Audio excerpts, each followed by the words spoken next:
காலையில் இங்கே நாங்களாம் அமைச்சராக இருக்கும்போது இப்பயும் சரி, கலைஞராக இருக்கும்போது சரி, முதல்ல ஸ்டாலின் இருந்தப்போ எங்களுக்கெல்லாம் மந்திரிக்கெல்லாம் ஒரு பதப்பதப்பு இருக்கும்.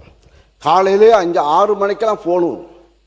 காலையில் 6 மணிக்கு 7 மணிக்கு இல்லை 8 மணிக்கு வந்தால் தான் தாண்டினாதான் எங்களுக்கு நிம்மதியாக இருக்கும். ஏன்னா பேப்பரில் காலையிட்டு கலைஞராலும் சரி, எங்களுடைய முதலமைச்சர் அந்த இங்கே முதல்வராக இருந்தாலும் சரி, அவரை செய்தித்தாளை பார்த்துவிட்டு, தொலைக்காட்சியை பார்த்துவிட்டு, அந்தந்த துறையினுடைய அதிகாரிகளுக்கு நேரடியாக அவர் எங்களுடைய இங்கே முதல்வராக இருந்த அண்ணன் தளபதி அவர்கள் பேசுவார்கள். அந்த துறை அமைச்சரை தொடர்பு கொண்டு இந்த இடத்துல இந்த பிரச்சனை, கலெக்டர்களுக்கும் டென்ஷன். ஆக நாங்கள் டென்ஷன்லேயே 5 ஆண்டு காலம் இருந்தோம். 5 ஆண்டு காலம் இருந்தாலும் 5 ஆண்டு காலம் டென்ஷனாக நாங்கள் மக்களுடைய பிரச்சனை. ஆக நீங்களாம் ரிலாக்ஸாக இருக்கீங்க, அதான் ஆச்சரியமாக இருக்கு. எங்களுக்கு ரிலாக்ஸாக இருக்கீங்க, நீங்களாம் ரிலாக்ஸாக இருக்கீங்க, நாங்களாம் டென்ஷனாக இருந்தால் இந்த ஐஏஎஸ் இருக்கின்ற மேடையில் இருக்கின்ற இங்கே மக்கள் இருக்கின்ற அதிகாரிகள்லாம் டென்ஷனாக இருப்பாங்க. மாண்பு நீர்வளத்துறை அமைச்சர் அவர்கள். மாண்பு பேரவைத் தலைவர்களே, உறுப்பினர் சொன்னார், இன்னைக்கு காலையில் நேற்று நைட்டும் சரி இன்னைக்கு காலையிலையும் சரி முதலமைச்சர் மாண்பு முதலமைச்சர் இன்னைக்கு ஒரு சின்ன வாய்க்கா பிரச்சனை கூட ஃபோனு அடித்து அதை உடனே சரி செஞ்சாச்சான்னு கேட்கக்கூடிய ஒரு முதலமைச்சராக தான் இருக்கிறார். உங்களோட நீங்களாவது 5 வருஷம் டென்ஷன், நாங்கள் தினந்தோறும் டென்ஷனில் இருக்கிறோம். எதுலையோ எந்த ஒரு சின்ன விஷயமா இருந்தாலும் எங்களுக்கு அப்படி ஒரு பயம் இருக்குது. மாண்பு அமைச்சர் பிஸியாக தான் இருக்கார். அவர் பிஸியாக இருக்கார். ஏன்னா எல்லா கட்சியும் தொண்டார் அவர் பார்த்து புதுசாக வந்த இயக்கம். நாங்கள் 96 நாங்களாம் மந்திரியாகும் போது எங்களுக்கு அதே போல் தான் இளைஞர்களும் வந்து எங்களை கேட்பார்கள். இனிமேல் தான் உங்களுக்கு தெரிய போகுது பாருங்கள். மேலே எதிர்பார்க்க போது பேசும்போது பேசுவது எளிது, ஆக நடத்தும் போது தான் தெரியும் கஷ்டங்கள். பாருங்கள், இன்னும் கொஞ்சம் 3 மாதம்தான் ஆயிருக்குது. இப்போ பாருங்கள், விவசாயிகள் போராட்டம் இல்லாமலே 5 ஆண்டு காலம் வாழ்ந்தார்கள். அதை பாராட்டணும். 5 ஆண்டு காலம் தமிழகத்தில் விவசாயிகள் போராட்டம். நான் முதலாக தஞ்சையில் போய் விவசாய கருத்து கேட்பு கூட்டத்தை நடத்தும் போது எப்படி வெடித்தது, அதை தாங்கி ஒன்னொன்னாக இன்னும் சொல்ல போனால் இங்கே இருக்கின்ற அமைச்சர் பெருமக்கள், நேரு பெரிய விவசாயி, மாடெல்லாம் வளர்க்குறாரு, மாடு கிட்டத்தட்ட 1000 மாடு வளர்க்குறாரு. விவசாயம் 1000 ஏக்கர், வாழை தென்னை மரம் எல்லாம் நெல். அதே போல் வேலு அவர்கள் டிராக்டர் ஓட்டுவார், புதிய அண்டை வெட்டுவார், வயலில் அண்டை வெட்டுவார். நீங்க செங்க வெட்டேன்னு மாண்பு பேரவைத் தலைவர் அவர்களே, மாண்பு உறுப்பினர் அவர்களை சிக்கலுக்கு விட்டு விடக்கூடாது. ஏனென்றால் சீலிங் இருக்கிறது, அதில் மாட்டி விடக்கூடாது.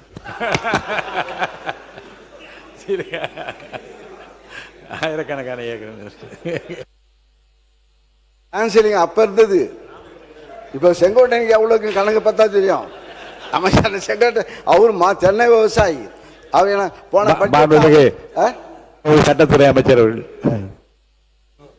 பேரவைத் தலைவர் அவர்களே, மாண்புமிகு உறுப்பினர் போற போக்கில் அப்படியே நகைச்சுவையோட சிரிச்சுக்கிட்டே போராட்டங்கள் இல்லாத ஒரு ஆட்சின்னு சொன்னாரு. போன ஆட்சியில விவசாயிகள் போராட்டம் பண்ணி அவங்க மேல குண்டாஸ் போட்ட அரசு போன அரசு. எத்தனை பேர் குண்டாஸ் போட்டு அவங்க எவ்வளவு கஷ்டப்பட்டாங்கன்னு தெரியும். விவசாயிகள் போராட்டம் கடுமையாக அடக்கப்பட்டது, எல்லா இடத்துலையும் அடக்கப்பட்டது. அவ்வளவு வழக்குகள் இன்னும் நிலுவையில் இருக்குது. அவ்வளவு பேரும் நிலுவையில் உள்ள வழக்குகளை வாபஸ் பெற சொல்லி போன வாரம் தான் விவசாயிகள் சார்பாக பெரிய கோரிக்கையும் வைக்கப்பட்டது. ஸோ அதை இங்கே குறிப்பிட விரும்புகிறேன். நன்றி. நீங்க பேசலாம். பேரவைத் தலைவர்களே, அவர் எந்த போராட்டம் தெரியாமல் பேசுறாரு. அது திருவண்ணாமலை சிப்காட்டில் எடுக்கும்போது நடந்த போராட்டம், அதை பற்றி அவர் பேசுகிறார். விவசாயிக்கு நெல் விலையை உயர்த்தி அந்த வயலை உயர்த்தி இது கேட்கவே இல்லை. வறட்சி, திடீர்னு மழை பெய்யும். எங்கள் ஆட்சியில் திடீர்னு, உங்கள் ஆட்சியில் மழையே பெய்யல. எங்கள் ஆட்சியில் திடீர்னு மழை பெய்யும். திடீர்னு மழை பெய்ஞ்சு திடீர்னு விவசாயம்லாம் பாதிக்கப்பட்டு உடனே முதலமைச்சர் அன்றைய முதலமைச்சர் அங்கே போய் பார்த்து நாங்கள் ஓடி போய் மழை பெஞ்சால் நாங்கள் போய் ரோட்டில் நானும் சக்கரை பண்ணி நிற்கணும். ஆக போய் எங்கள் தஞ்சை டெல்டா போய் தான் நிற்போம். ஆக இருந்து இப்போ மக்கள் விவசாயிகள் களத்தில் போராட்டத்தில் உட்காரல. பச்சை துண்டுடைய அதிகம் எங்களுடைய ஆட்சி தான். பச்சை துண்டு அதிகமாக வளர்ந்தது. விவசாயிகள் சங்கம் நிமிர்ந்து நடந்தார்கள். ஆனால் இப்போ விவசாயிகள் ஆட்சி பொறுப்பேற்ற நீங்கள் சொன்னீதான். ஏன்னா முதலமைச்சர் சொன்னார்ல, நாங்கள் ஆட்சிக்கு வந்தால் நான் விவசாய வீட்டு பிள்ளையாக பிறப்பேன்னு சொன்னார்ல, அது மக்கள் மனசில் இருந்துக்குங்க. அதான் தான் மாற்றத்தை ஏற்பட்டு, சரி இவங்க தான் கொடுத்தாங்க, எடப்பாடி தான் கொடுத்தாரு, இந்த ஆட்சி வந்து இந்த ஆட்சி வந்து ஒரு புது ஆட்சி வந்தால் எதாவது அள்ளி கொடுப்பாங்கன்னு பார்த்தா இப்போ கிள்ளி கொடுத்துருக்கார் நெல். நாங்கள் 2550 ரூபா கொடுத்தோம் நெல்லுக்கு விலை, இப்போ 2750 ரூபா கொடுத்தாங்க, 200 ரூபாய் ஏற்றி கொடுத்துருக்காங்க. மாண்புமிகு முன்னவர்கள், நீங்கள் சொல்கிறோம். மாண்புமிகு பேரவைத் தலைவர் அவர்களே, மாண்புமிகு முன்னாள் அமைச்சர் அவர்கள் பேசுகிற போது சொன்னார்கள், இதுவரையிலும் சரித்திர வரலாற்றில் டன்னுக்கு 4000 ரூபாய் கொடுத்த சரித்திரம் முதலிலே தமிழ்நாட்டில் நடைபெற்றிருக்கிறது என்பதை நீங்கள் உணர்ந்திருக்க வேண்டும். அது முதலமைச்சர் போர் அறிவித்திருக்கிறார். நெல் விலையும் அதே நேரத்தில் உயர்த்தியிருக்கிறார். உங்களை காட்டிலும் 2 மடங்கு உயர்த்தியிருக்கிறார்கள். ஆகவே ஒரு வரலாற்றை இன்றைக்கு தமிழ்நாட்டில் படைத்திருக்கிற ஒரு முதலமைச்சராக, விவசாயியை வாழ வைக்கிற முதலமைச்சராக இன்று இருக்கிறார் என்பதை நாடு அறிந்து கொண்டிருக்கிறது. உங்களுக்கு தெரியவில்லை என்பதுதான் வேதனையாக இருக்கிறது. பேரவைத் தலைவர்களே, நாங்கள் வந்து இப்போ நாங்களும் கடந்த இதே இடத்துல தான் உட்காந்து சொன்னேன், நாங்கள் கரும்பு விலை அறிவித்து விட்டு அடுத்த பட்ஜெட்டில் வந்து நாங்கள் கரும்புக்கு டன்னுக்கு 4000 ரூபா கொடுப்போம் என்று இதே இடத்துல இருந்து அமர்ந்து தான் நான் சொன்னேன். இடைக்கால பட்ஜெட்டு தயாரிக்கும் போது அவர் செங்கோட்டையன் அப்போ இல்லை நினைக்கிறேன், அப்போ ரிசைமெண்ட்டார் கட்சி எம்எல்ஏ நினைக்கிறேன், அப்போ ரிசைமெண்ட்டார். அப்போ வந்து இல்லை 4000 ரூபா கொடுப்போம்னு சொல்லி அந்த இடத்துல உட்காந்து அறிவித்தேன். நாங்கள் அதே போல் நெல் விலையை நாங்கள் 2550 ரூபா கொடுத்தோம், 3500 ரூபா இப்போ கரும்பு விலையை உயர்த்தி கொடுத்தோம். நீங்கள் என்ன சொன்னீங்க? 4500 ரூபா சொன்னீங்க. கரும்பு விலையை நாங்கள் ஆட்சிக்கு வந்தால் 4500 ரூபா கொடுப்போம்னு சொன்னீங்க. நெல் விலையை 3500 ரூபா கொடுப்பேன்னு சொல்கிறீங்க. அதான் சொன்னேன், இப்போ கிள்ளி கொடுப்பேன்னு சொல்லி 3 மாதத்தில் கொடுத்துருங்க, போக போக கொடுப்பீங்க நம்பிக்கை இருக்கா தெரியல. ஏன்னா இப்போ நீ சொல்லிட்டா, முதலமைச்சர் சொல்லிட்டார், நிதிநிலை வேளாண்மை துறை அமைச்சர்.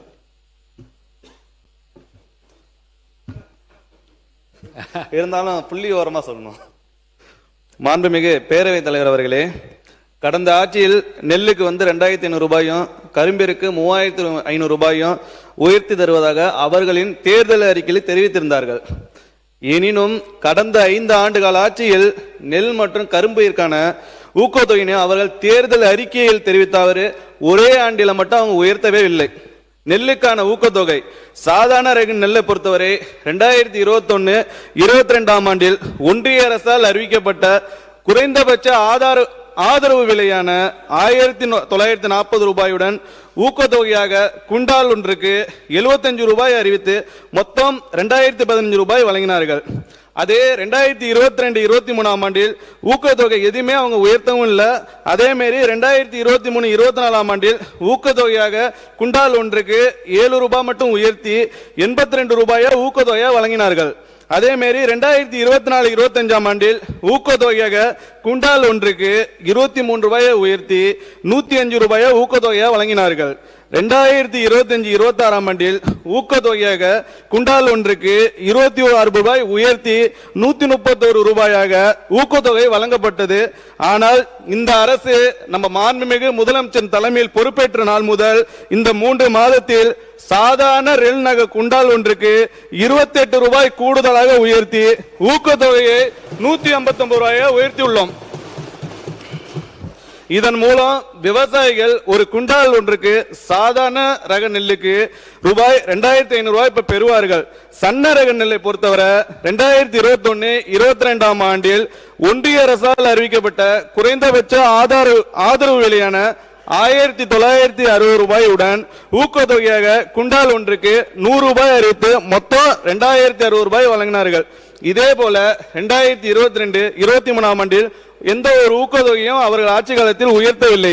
அதே மாதிரி பாத்தீங்கன்னா 2023-24 ஆண்டில் ஊக்கத்தொகையாக குண்டால் ஒன்றுக்கு 7 ரூபாய் உயர்த்தி 107 ரூபாயாக ஊக்கத்தொகையை வழங்கினார்கள்.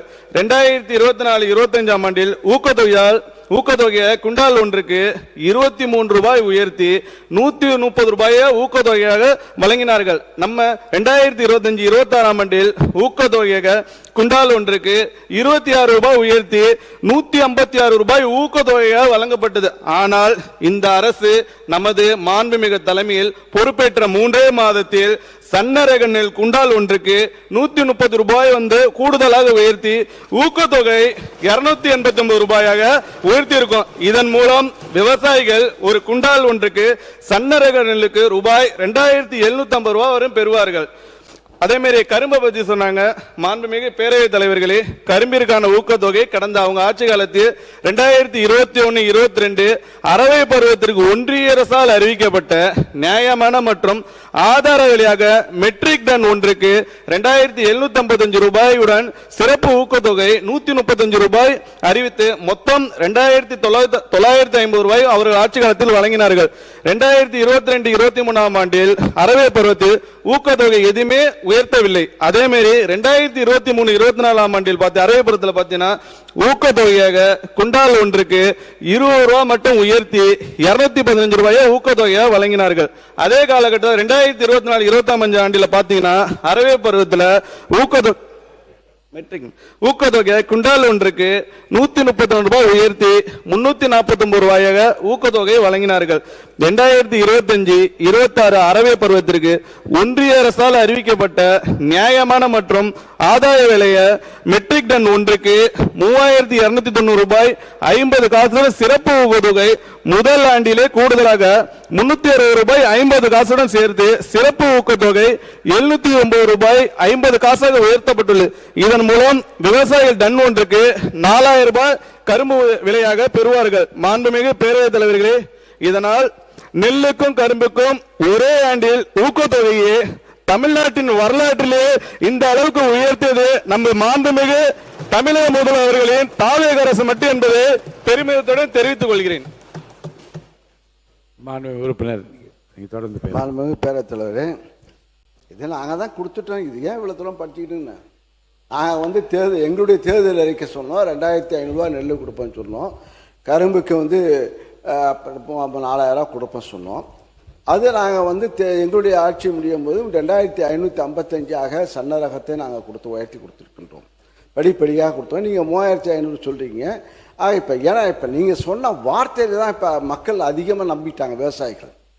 ஏன்னா முதல்வர் சொன்னார், நாங்கள் ஆட்சி நான் வேளாண் அடுத்த ஜென்மம் வந்தால் வேளாண் குடும்பத்தில் நான் பிறக்கணும். ஆக அந்த உணர்வு இருக்கின்ற காரணத்தால் விவசாயியாக பிறக்கண வேண்டும் என்று எனக்கு உணர்வு இருக்கின்ற காரணத்தை இப்போ முதலமைச்சர் ஆன காரணத்தால் விவசாயிகளாம் நம்பிட்டாங்க. ஏன்னா விவசாயம் நம்பி இப்போ நெல் விலையை ஊற்றி கொடுப்பாங்க. இப்போ கடன் தள்ளுபடின்னு சொன்னாங்க.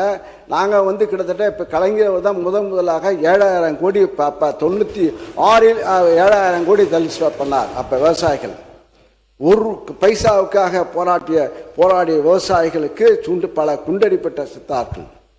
ஆனால் அன்றைய தான் கலைஞர் அவர்கள் முதலமைச்சராக இருக்கும்போது 96-ல் 7000 கோடியை ஒரே ஸ்டோக்கில் தள்ளுபடி செய்தார். எங்களுடைய முதலமைச்சர் அவர்கள் இப்போ இங்கே பொறுப்பேற்ற எங்களுடைய முதலமைச்சர் பொறுப்பேற்ற பிறகு 19,600 கோடி 19,600 கோடி தள்ளுபடி செய்தார் 2021.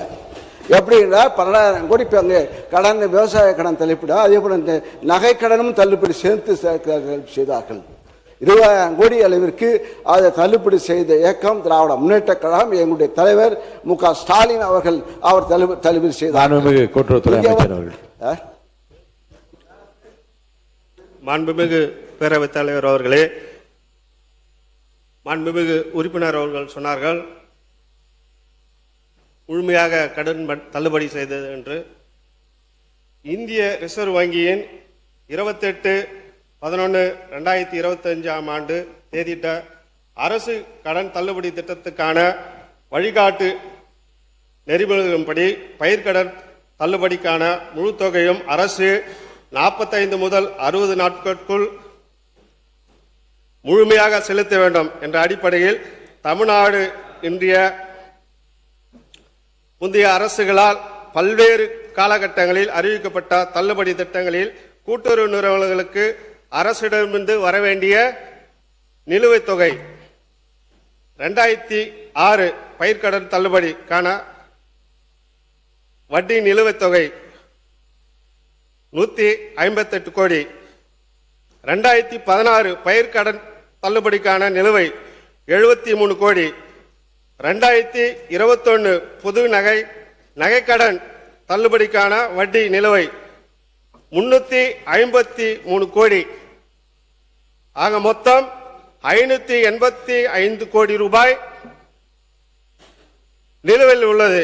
இந்த இக்கட்டான சூழ்நிலையில் கூட்டுறவு வங்கிகளில் 1/5/2025 முதல் 28/2/2026 பயிர்க்கடன் தள்ளுபடி 14.43 லட்சம் விவசாயிகளுக்கு சுமார் 6000 கோடி வரை நமது மாண்புமிகு முதலமைச்சர் அவர்கள் தள்ளுபடி செய்துள்ளார் என்பதை இந்த நேரத்தில் மாண்புமிகு பேரவைத் தலைவர் வாயிலாக தெரிவித்துக் கொள்கின்றேன். மாண்பு உறுப்பினர். மாண்புமிகு பேரவைத் தலைவர்களே, இதெல்லாம் தெரிஞ்சுதான் தேர்தல் அறிக்கை தயார் பண்ணணும். ஆர்பிஐ வந்து நீங்கள் பணம் இப்போ தள்ளுபடி சொல்கிற 6000 கோடியை 3 மாதத்தை நீங்கள் கட்டி ஆகணும். திரும்பி கவர்மெண்ட் ஆர்பிஐ கட்டி ஆகணும். இப்போ 20,000 கோடி இப்போ வாங்கிய கடனை தள்ளுபடி செய்கிறேன்னு சொல்லி தான் நீங்கள் வாக்குறுதி அளித்தீங்க. மாண்பு உறுப்பினர் கொஞ்சம் என்ன பார்த்து பேசுங்க, என்ன பார்த்து சொல்லுங்க. சரி, அதனால் வந்து இப்போ வந்து தள்ளுபடி இப்போ வந்து சொல்கிறது வந்து இப்போ அது நல்லதில்லை. ஏன்னா வந்து இப்போ மாற்றத்துக்கு நல்லதில்லை. ஏன்னா வந்து இப்போ இது தான் தெரிஞ்சுதான் நாங்கள் வந்து தேர்தல் அறிக்கை விவசாய கடனை தள்ளுபடி செய்யணும்னு சொல்லவே இல்லை. நாங்கள் நீங்கள் சொன்னீங்க, நீங்கள் இல்லைன்னு சொல்லிக்க கூடுதலாக சொன்னீங்க. நாங்கள் வந்து முழுமையாக 5 ஆண்டுக்கு 5 ஏக்கரை வரையும் நாங்கள் முழுமையாக தள்ளுபடி செய்வோம். அவன் இப்போ ஒரு ஏக்கருக்கு 50 லட்சம் 50,000 1 லட்சம் வாங்கிட்டு இப்போ தள்ளுபடி செய்வாங்கன்னு வச்சுட்டு அவனும் பணம் கட்டலை. இன்னும் சொல்ல போனால் ஒரு விவசாய கூட்டுக்கடன் வாங்கினாங்கன்னா 1 லட்சம் வரை இலவசமாக 1 ஆண்டு 10 மாதத்துக்கு இலவசமாக வட்டியில்லா கடன். அது ஒரு ப்ராப்ளம். அதான் இப்போ விவசாயி கத்துறது. 10 வட்டியில்லா கடனை கலைஞர் தான் கொடுத்தார். 6 மாதம் கலைஞர் முதலமைச்சராகும் போது 6 விவசாயம் வாங்கின கடன் 6 மாதத்திற்கு வட்டியில்லா கடன். எங்களுடைய முதலமைச்சர் பொறுப்பேற்ற பிறகு 1 லட்சம் 1 ஆண்டு வரை அவர் வட்டியில்லா கடன் வாங்கின 1 லட்சம் கடன் வாங்கினான்னா அவனுக்கு வட்டி கிடையாது. அந்த அந்த 1 வருஷம் தாண்டி 1 நாள் ஆச்சுன்னா அந்த வட்டி முழுவதும் ஆண்டுக்கு முழுவதும் அந்த 1 லட்சத்துக்கு சேர்க்கப்படும். அந்த பிரச்சனை தான் இப்போ விவசாயிகள் ஏன் கட்டுறாங்கன்னா, இப்போ வாங்கின கடன் தள்ளுபடி செய்வாங்க சொல்லி அவங்க விவசாயிகள் வந்து கடன் கட்டாமல் வந்துட்டு இப்போ விவசாய கடன் இப்போ கட்ட லோனும் வாங்க முடியல. விவசாய தமிழை தவறிய கடனை காரணத்தால் விவசாயிகள் கடனும் வாங்க முடியல. ஆக கொடுத்த கடன் முடியல. இப்போ கிட்ட வாங்கின கடன் 21,000 பேர் இப்போ 21,000 கோடி கிட்ட அளவுக்கு நீங்கள் தள்ளுபடி செய்ய வேண்டும். ஆனால் 6,000 கோடி அந்த 6,000 கோடி தள்ளுபடி செய்யப்படுறதுக்கு பல போராட்டம் பண்ணி அது இப்போ ஒரு ஸ்டெப்பு வந்து ஒரு பிட்டு போட்டிங்க 2,500 ரூபா. அப்புறம் 2வது பிட்டு போட்டு இப்போ 50,000 இப்போ 75,000 சொல்றீங்க. 1 லட்சம் வரை கடன் கொடுக்க வேண்டும் என்று சொன்னீர்கள். அது கொடுக்கவில்லை. அது வேற சொல்றீங்க. இப்போ ஆண்டுக்கு நாங்கள் முன்கடனாக விவசாயிகளுக்கு ஆண்டுக்கு 15,000 கொடுப்போம் தேர்தல் அறிக்கையில் அறிவித்திருக்கின்றீர்கள். ஆண்டுக்கு விவசாயிகளுக்கு பணம் கொடுப்போம் என்று அது இந்த பட்ஜெட்டை கொடுக்கவே இல்லை. ஆக எல்லா கடனும் நீங்கள் சொன்னது தான். ஆக இதையெல்லாம் இப்போ எங்களுடைய முதலமைச்சர் பொறுப்பேற்ற பிறகு அவர் மகளிர் உரிமை தொகை கிட்டத்தட்ட 1,31,00,000 நாங்கள் சொன்ன தேர்தல் அறிக்கை நாங்கள் சொன்னால் 1,31,00,000 பெண்களுக்கு மாதம் 1000 ரூபாய் கொடுத்தோம் தொடர்ச்சியாக கொடுத்து கொண்டிருக்கின்றோம். அது நீங்கள் சொன்ன பிறகு அது கொடுக்கின்றீர்கள். அதே போல் அங்கே நான் முதல்வன் திட்டத்தின் மூலமாக 48 லட்சம் மாணவர்கள் இளைஞர்கள் இங்கே சிறப்பு பயிற்சி பெற்று வேலைவாய்ப்பு தகுதிக்குரியவர்களாக இங்கே எங்களுடைய முதலமைச்சர் காலத்தில் உருவாக்கப்பட்டது. இன்னும் சொல்ல போனால் IAS IPS முதன்மை இங்கே தேர்தலில் இப்போ முன்னெல்லாம் 20 பேர் 10 பேர் தான் தேர்ச்சி பெற்றார்கள். இந்த நான் முதல்வன் திட்டத்தில் இப்போ இங்கே கொடுத்து அது ஊக்கத்தொகையும் கொடுத்து பொருளாதார உதவி செய்து IPS கிட்டத்தட்ட 57 பேர் நம்முடைய மாவட்ட தமிழகத்தில் 57 இளைஞர்கள் மாணவர்கள் இங்கே தேர்ச்சி IAS IPS ஆக வெற்றி பெற்றிருக்கின்றார்கள். அது எங்களுடைய முதல்வர் இந்த மு.க. ஸ்டாலின் அவர்கள் செய்த சிறப்பு திட்டமாக இருக்குது. ஆக இது அதே போல விடியல் பேருந்து மூலமாக 45% பெண்கள் இப்போது வேலைவாய்ப்பு மூலமாக பெற்று இந்தியாவிலே தமிழ்நாட்டில் இருக்கின்ற பெண்கள் தான் 45% பேர் வேலைக்கு செல்கின்றார்கள். பல வேலைக்கு செல்கின்றார்கள் தொழிற்சாலைக்கு. காரணம் விடியல் பேருந்து.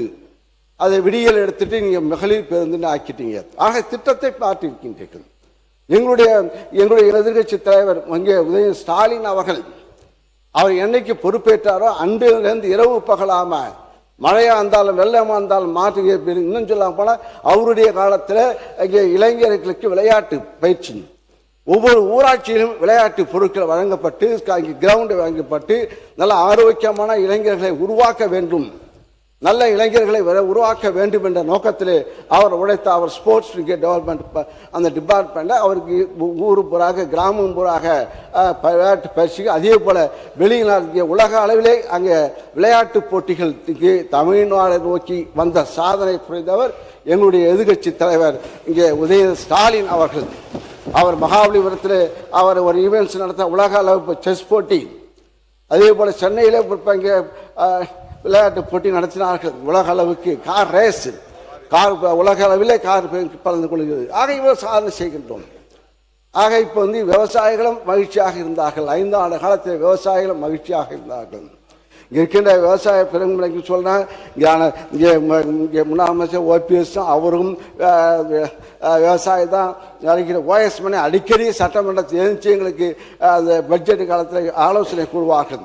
இன்னும் சொல்ல போனால் பாட்டாளி கட்சி நம்முடைய ஐயாவும் சரி, மரியாதைக்குரிய அன்புமணியாவும் சரி, நிழல் பட்ஜெட் போடுவாங்க. இந்த சிவகுமார் அப்புறம் பட்ஜெட் போனால் இந்த நிழல் பட்ஜெட்டை பார்த்து சார் நான் சார் முடிச்சோம். 40 நிமிஷம் ஆயிடுச்சு. நிழல் பட்ஜெட் போடுவாங்க. அதையெல்லாம் நாங்கள் வாங்கி அதில் உள்ள கருத்துக்களை நாங்கள் கேட்டு இங்கே இருக்கின்ற உங்கள் ஆட்சிக்கு முட்டு கொடுக்கின்ற தலைவர்கள்லாம் இப்போ இங்கே உங்களை பற்றி பேசுகின்றார்கள். அப்பா எங்களெல்லாம் பேச தூக்கி ராஜேஷ் அவர் கருத்துக்கு பாராட்டுவார். ராஜேஷ் எங்களை பாராட்டுவார் வேளாண் பட்ஜெட்டில். அதே சிவகுமாரை பாராட்டுவார், ராமச்சந்திரன் பாராட்டுவார், இங்கே கம்யூனிஸ்ட் மாரிமுத்து, அதே போல் நாகை மாலிக்கு பேசுவார், பாராட்டு பேசுவார்கள். அண்ணன் செங்கோட்டை தான் பேசல. மாண்பு உறுப்பினர் இந்த முட்டு கொடுத்த வார்த்தையை மட்டும் நான் அவைக்குள் நினைக்கிறேன். ஏன்னா வாழைக்கு நாங்கள் ஒரு திட்டம் சேர்த்துருக்கோம், வாழைக்கு முட்டு கொடுக்க திட்டம் நாங்கள் கொடுத்தோம். அதுக்கு வாழைக்கு முட்டு கொடுக்க திட்டம் எங்களுக்கு நாங்கள் போடல. அது அந்த இப்போ அந்த திட்டத்தை அறிவிச்சிருக்கீங்க, ஹார்டிகல்ச்சர் டிபார்ட்மெண்ட்டில் கொடுக்குற திட்டம். அதுபோல் இந்த ஆட்சிக்கு முட்டு கொடுத்துக்கிறார்கள். சொல்லக்கூடாது, திரும்பி ஆட்சின்னு சொல்ல போனால் அந்த வார்த்தை வேணாம். வேறு வார்த்தை உங்களுக்கு தெரிந்தால் வேறு வார்த்தை தெரிந்தால் வேறு வார்த்தை சொல்லுங்க. நீங்க சார் மாண்பு அறநிலைத்துறை அமைச்சர் சார். மாண்புமிகு பேரவைத் தலைவர் அவர்களே, மாண்புமிகு உறுப்பினர் அவர்கள் எவ்வளவு அழகாக ஒரு திரைக்கதையை தயார் பண்ணுவாருன்னு நான் இன்னைக்கு தான் தெரிஞ்சுக்கிட்டேன். அழகான திரைக்கதையெல்லாம் பேசிக்கிட்டு இருந்தார். அதுவும் விவசாயிகள் மகிழ்ச்சியாக வாழ்ந்தார்கள் 5 ஆண்டுகளில் போற போக்கில் ஒரு திரைக்கதை வசனம் ஒன்று சொன்னார். போன ஆட்சியிலாம் நீங்க பார்த்தீங்கன்னா பல இடங்கள்ல விவசாயிகள் 309 கோடிக்கு நீங்க நெல் சேமிப்பு கிடங்குகள் அமைப்பீங்கன்னு சொன்னீங்களே, என்ன ஆச்சுன்னு பல இடங்கள்ல கேட்டுக்கிட்டு இருந்தாங்க. தஞ்சாவூர்லயே அண்ணங்கிட்டலாம் கேட்டிருப்பாங்கன்னு நினைக்கிறேன். அப்ப அதெல்லாம் என்ன ஆச்சுன்றதை பத்தி சொல்லல. வாகன போக்குவரத்து இருக்கு பாத்தீங்களா, அந்த கொள்முதல் செய்துவிட்டு வாகன போக்குவரத்து செய்யக்கூடிய பல்வேறு முறைகேடுகள் நடந்ததாக விவசாயிகள்லாம் போராட்டம் பண்ணாங்க. அதெல்லாம் அண்ணன் கண்ணுக்கு வரவே இல்லையா என்னன்னு தெரியல. கரும்புக்கு ஒரு விலை நிர்ணயம் செய்துவிட்டு, கரும்புக்கு ஒரு விலை நிர்ணயம் அரசாங்கம் செஞ்சா அந்த விலைக்கு கீழே இன்னொரு விலையை அதிகாரிகள் நிர்ணயம் செய்து கருது கொள்முதல் செய்ததாகலாம் அன்னைக்கு விவசாயிகள் போராடினாங்க, பிரச்சனை பண்ணாங்க. அதையும் அண்ணன் மறந்துட்டாரு போல. இப்படி ஐயா விவசாயிகள் சொன்னதான் சொல்றேன், இப்படி எல்லாம் நடந்துகிட்டு இருந்துச்சு. இதுல அண்ணா அழகா சொன்னார், யார் யாரெல்லாம் விவசாயிகள்னு சொன்னாரு. அதுல ஒரு முக்கியமான விவசாயி அண்ணன் மறந்துட்டாரு. எல்லாரும் விவசாயிகள் அண்ணன் ஒவ்வொருத்தரை பத்தியும் சொல்லும் போது ஒரு முக்கியமான விவசாயியை மறந்துட்டாரு. கரும்பு தோட்டத்துக்குள்ள கான்கிரீட் போட்டு நடந்த விவசாயியை பத்தி அண்ணன் சொல்ல மறந்துட்டாரு. அப்ப இவங்க சொல்ற கதையெல்லாம் எப்படி இருக்குதுன்னா, சர்க்கரையை எறும்பு தின்னுருச்சு, சாக்க கரையான் தின்றுச்சுன்னு சொல்ற மாதிரி இருக்குது ஒரு கதையெல்லாம். மாண்பு உறுப்பினர், நேற்று நடந்த ஒரு முக்கிய விவாதத்தினுடைய குறிப்புகளெல்லாம் நான் ஆய்வு செய்தேன். அதில் நீக்கப்பட வேண்டிய பகுதிகள் நீங்கள் எது குறித்து நீக்கப்பட வேண்டும் என்று கோரினீர்களோ அதெல்லாம் நீக்கப்பட்டிருக்கிறது என்பதை நான் தெரிவித்துக் கொள்வேன். இன்றும் இப்போது மாண்புமிகு அமைச்சர் அறநிலையத்துறை அமைச்சர் பேசிய பேச்சுகளில் அவை குறிப்பிலிருந்து நீக்கப்பட வேண்டிய பகுதியில் இருந்தால் மட்டுமே அதை பார்த்து ஆய்வு செய்து நீக்குவேன்.